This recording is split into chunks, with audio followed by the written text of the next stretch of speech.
Alors dans cet exercice, on a un graphe orienté avec des arêtes de poids négatifs. Ici BD coûte moins 2. Alors on va utiliser l'algorithme de Bellman-Ford pour rechercher le chemin de valeur minimale de A à F. Si on n'avait pas eu d'arête de poids négatif, on aurait préféré l'algorithme de Dijkstra qu'on connaît déjà. Mais quand on a des arêtes à poids négatif, on se doit d'utiliser Bellman-Ford. Alors je vais vous détailler dans la correction comment fonctionne cet algorithme dans ce cadre-là. Je vais vous mettre en lien en commentaire une vidéo qui explique le fonctionnement de Bellman-Ford par un autre enseignant. Donc l'idée de Bellman-Ford, c'est un peu comme Dijkstra, sauf que l'algorithme consiste à parcourir tous les arcs du graphe et de les relâcher, contrairement à Dijkstra. Alors relâcher un arc, on va voir ce que c'est, ça peut être fait plusieurs fois. Alors plus précisément, on relâche une première fois tous les arcs. Après cette étape, tous les plus courts chemins de longueur 1 depuis le départ x1 sont trouvés. Ensuite, on relâche une seconde fois tous les arcs, etc. Donc ça, c'est un extrait de votre cours, mais c'est peut-être pas très clair, dit uniquement comme ça. Alors, dans la correction, je vais essayer d'être clair parce que une illustration par un exemple est beaucoup plus facile à vous faire passer le message qu'un algorithme directement. Donc l'algorithme de Bellman-Ford consiste à relâcher les arcs tant que les coûts diminuent. On peut utiliser cet algorithme car le graphe ne possède pas de circuit absorbant. Alors un circuit absorbant, c'est un circuit qui a un poids négatif. C'est-à-dire que si j'avais par exemple AB qui vaut 6 et après DA qui vaut moins 7, ben 6 et moins 7 ça ferait moins 1, donc je pourrais faire ce circuit ADDA plein de fois pour avoir un poids qui serait très négatif. Je pourrais aller jusqu'à moins l'infini. D'accord. Si j'ai 6 et moins 7, ça fait moins 1, je fais ça 50 fois, j'ai suis à moins 50, donc ça n'aurait pas de sens. Le coût minimal, nous, on pourra le calculer si le circuit n'est pas absorbant, si dans le graphe il n'y a pas un circuit absorbant. Alors on obtient tous les coûts minimaux des chemins partant du sommet A. Ça c'est le résultat de l'algo. Alors je vous mets ici la correction, la réponse, et je vais faire comme dans les vidéos précédentes, je vais la détailler dans la suite de cette vidéo. Donc pour ceux qui ont déjà fait tourner l'algo et qui savent le faire marcher, ben vous pouvez vérifier vos calculs. On trouve un chemin de valeur minimale 6 pour aller de A à F, et on emprunte ce chemin-là. Alors dans la correction que je donne, certains arcs n'apparaissent pas dans le tableau, car ils ne sont pas relâchés lors de l'exécution de l'algorithme. Par exemple, si on utilise le relâchement de l'arc CB après celui de l'arc DC, il n'y a pas de diminution d'un de ces coups. L'algorithme s'arrête quand l'étude des relâchements de tous les arcs ne donne plus de diminution. L'ordre dans lequel sont étudiés les relâchements n'influence pas le résultat pour les coûts minimaux. Donc ici, je vous donne un autre exemple avec un autre ordre d'arc qu'on aurait choisi, et on obtient la même chose, un poids de 6 pour aller de A à F. Alors maintenant, pour ceux qui n'ont pas encore fait tourner l'algo, qui ne maîtrisent pas, je vais détailler comment on a fait pour remplir ce tableau. Alors première étape de l'algorithme, on fixe D1, donc le point de départ, à 0. Le coût pour aller du point A au point A, c'est 0. Je vous rappelle le but, on veut aller de A à F. Je vais prendre des couleurs, ça va être peut-être plus facile à comprendre avec des couleurs. Donc je dois aller de A à F. Ce que je vais faire, c'est que je vais prendre des arcs qu'on appelle XI, XJ du graphe.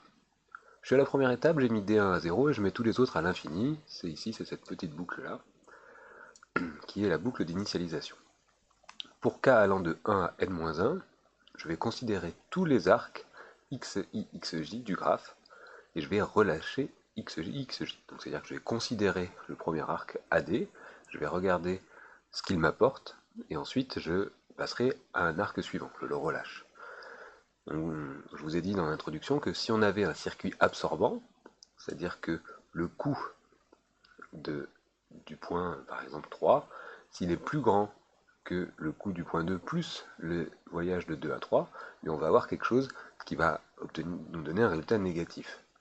Donc on aura ce circuit absorbant une valeur négative, et du coup le coût minimal serait de moins l'infini.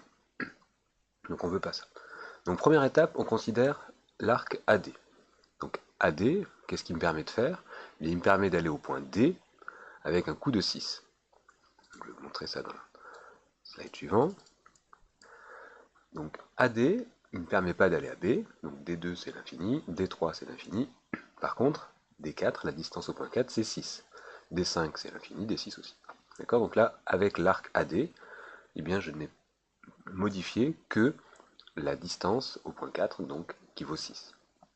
Maintenant je vais considérer l'arc AB. Donc l'arc AB, qu'est-ce qu'il apporte cet arc-là? De A à B, c'est 3. Donc si je rajoute cet arc-là, donc là pour l'instant j'ai cet arc-là et cet arc-là. Si j'ajoute l'arc AB, il me permet d'aller au point B avec un coût de 3. Donc j'ai D2 qui est égal à 3. Et le reste n'est pas modifié. Ensuite, je vais considérer l'arc AC. Donc l'arc AC qui est là, il va me permettre de rajouter le point C avec un poids de 8. On va vous montrer ça dans le slide suivant. En tout cas, ce qu'il faut bien comprendre, c'est qu'on considère les arcs les uns après les autres et on regarde quelle est la distance au nouveau point. Donc ici, au point C, D3, ça vaut 8. D'accord? 3 correspond à C, 4 à D, 5 à E et 6 à F. Donc D3, c'est 8. Ensuite, je vais rajouter l'arc BD. Donc là, ça devient un peu plus astucieux parce qu'on ne part plus du point A. Donc qu'est-ce qui se passe si je rajoute BD? Eh bien, si je rajoute BD, je rajoute moins 2 pour aller au point D. Donc le point D, je peux l'atteindre en passant par le point B. Donc ça me coûtait 3, passer par le point B. Ça me coûte toujours 3 en rajoutant BD. Et pour aller à D, moins 2. Donc 3 moins 2, ça fait 1. Donc je mets à jour la distance à ce point D à partir du point A, qui était à 6, je la mets à 1, parce que 1 est plus petit que 6. Ce 1, je l'ai obtenu en faisant 3 moins 2. D'accord? J'ai rajouté l'arc BD, donc pour aller au point D, ça me coûte 3 moins 2, ça fait 1. Maintenant, je vais rajouter l'arc BE. BE qui est 6 ici, donc maintenant je vais pouvoir atteindre le point E. Ça m'a coûté 3 pour arriver au point B. Pour arriver au point E, ça va me coûter 3 plus 6, qui fait 9. Et je ne change pas les valeurs des autres points, parce que en ajoutant cet arc BE, ça ne change pas le coût pour aller au point C, et au point D, et au point F. Je continue, je rajoute DF. Donc DF, c'est 7. D, c'était 1. D'accord? Pour aller au point D, c'est 1 pour l'instant. Donc si je rajoute DF, je vais rajouter 1 à 7, mais là j'aurai 8. Donc là j'ai mis à jour cette ligne. J'ai juste modifié D6, la distance au point F, qui est de 8. Je rajoute un arc suivant, je rajoute l'arc DC par exemple. L'arc DC qui est là, il a un coût de 2. Donc D c'était 1. Maintenant, si je passe par D et que je rajoute DC, ça va me rajouter 1 et 2, ça va faire 3. Donc pour arriver au point C, ça va faire 3. Je vous montre ça dans le slide suivant. Je mets à jour la distance au point C. Ensuite, je considère les deux arcs suivants, CE et EF, même raisonnement, CE c'est 1, donc comme accéder au point C me coûte 3, si je rajoute CE ça va faire 4, donc pour arriver au point E, bien ici je vais mettre à jour cette valeur et je vais mettre 4. Et enfin, EF, EF qui vaut 2, pour arriver à E ça m'a coûté 4, 4 et 2, ça va faire 6. Donc là maintenant j'ai rempli intégralement mon tableau par tous les arcs que j'ai considérés, donc je vais pouvoir le lire pour obtenir mon chemin de valeur minimale. Alors le chemin de valeur minimale de A à F, c'est ABDCEF. Alors comment on fait pour deviner ça? Eh bien on regarde les arcs. On prend celui de plus petit poids pour arriver au point F. Donc là c'est 6, c'est ici. Donc je sais que j'ai utilisé FE. Donc pour arriver à F, j'ai dû passer par E. Je regarde E ici, le plus petit poids il apparaît pour la première fois ici. Donc j'ai dû faire EC. Donc là j'ai FEC. Donc je lis le chemin par ordre inverse. Pour le point C, la plus petite valeur, 3, je l'ai atteinte pour la première fois ici. Donc c'est D. Donc FECD. Pour D, la plus petite valeur, je l'ai atteinte pour la première fois ici. Donc là c'était avec l'arc BD. Donc c'est FECDB. Je rajoute B. Et pour le point B, je regarde ici la plus petite valeur, elle a été atteinte ici avec l'arc AB. Donc ça me donne A, quand je lis dans l'autre sens. Donc ça me donne bien FECDBA. Donc quand on lit dans le bon sens, c'est le parcours ABCDEF, ABDCEF, qui est le parcours de poids minimal, et qui est un poids qui vaut 6. Alors certains arcs n'apparaissent pas dans le tableau. car ils ne sont pas relâchés lors d'exécution de l'algorithme. Par exemple, si on étudie le relâchement de l'arc CB après celui de DC, il n'y a pas de diminution d'un des coups. Donc on pourrait rajouter les arcs inutiles, mais on a préféré ne pas les mettre, mais on pourrait les considérer. On va voir dans la correction de l'exercice suivant qu'il y a un moyen plus astucieux et plus pratique de utiliser les arcs dans le bon ordre en parcourant en profondeur le graphe. On verra ça dans l'exercice suivant. Donc en tout cas pour l'instant j'ai considéré des arcs, j'aurais pu en rajouter d'autres mais ça n'aurait pas changé le résultat. L'algorithme s'arrête quand l'étude des relâchements de tous les arcs ne donne plus de diminution des coups. On aurait pu continuer à rajouter les arcs mais on aurait vu que la diminution ne se faisait pas, alors on aurait arrêté l'algorithme dès qu'il n'y a plus de diminution une fois qu'on aura rajouté tous les arcs. Au cours de l'algorithme, on peut être amené à étudier plusieurs fois le relâchement d'un même arc, comme le tableau le montre.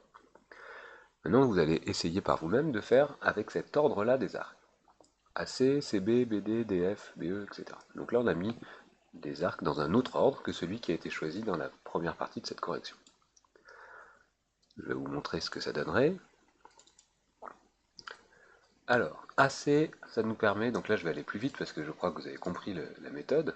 AC, ça nous permettrait d'atteindre le point C avec 8. Si je rajoute CB, CB ça rajoute 4, donc on obtiendrait le point B avec 12, et on ne change pas les autres. BD, moins 2, donc 12 moins 2, ça fait 10 pour le point D. DF, DF c'est 7, donc 10 et 7, ça fait 17 pour le point F. BE, BE ici ça vaut 6. Donc si je rajoute à B qui était à 12, E, on arrive à 18. Maintenant je rajoute CE. CE qui vaut 1. Le point C, il était là à 8, et 1, ça fait 9. Donc là c'est bien plus petit que 18, donc on écrit ici 9. AD, ça me permet d'atteindre le point D avec un coup de 6, donc j'écris ici 6, parce que c'est plus petit que 10. AB, c'est 3. AB, c'est 3, donc ici je mets 3 et je ne change pas les autres. BD, c'est moins 2. Donc ici j'avais 3, BD vaut moins 2, j'aurai ici 1. DC, DC qui est ici, DC qui vaut 2. Le point D avait un coût de 1, donc DC va me changer la valeur du point C, 3.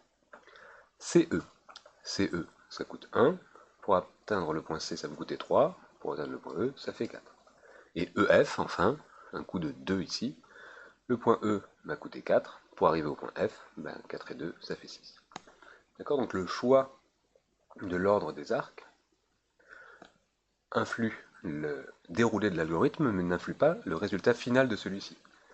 Et ici, vous remarquerez que j'ai ajouté 2 fois BD, une fois ici et une fois ici, et qu'à chaque fois que j'ai ajouté BD, eh bien ça a changé quelque chose. Ici, BD, ça m'a permis d'atteindre le point D avec 10, et ici, en ajoutant BD, ça m'a permis d'atteindre le point D, mais avec 1, parce que le fait d'arriver au point B avait diminué. Il était passé de 12 à 3.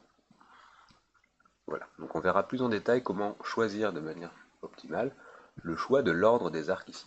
Mais pour l'instant, vous pouvez choisir à peu près n'importe quel ordre d'arc, vous arriverez au résultat.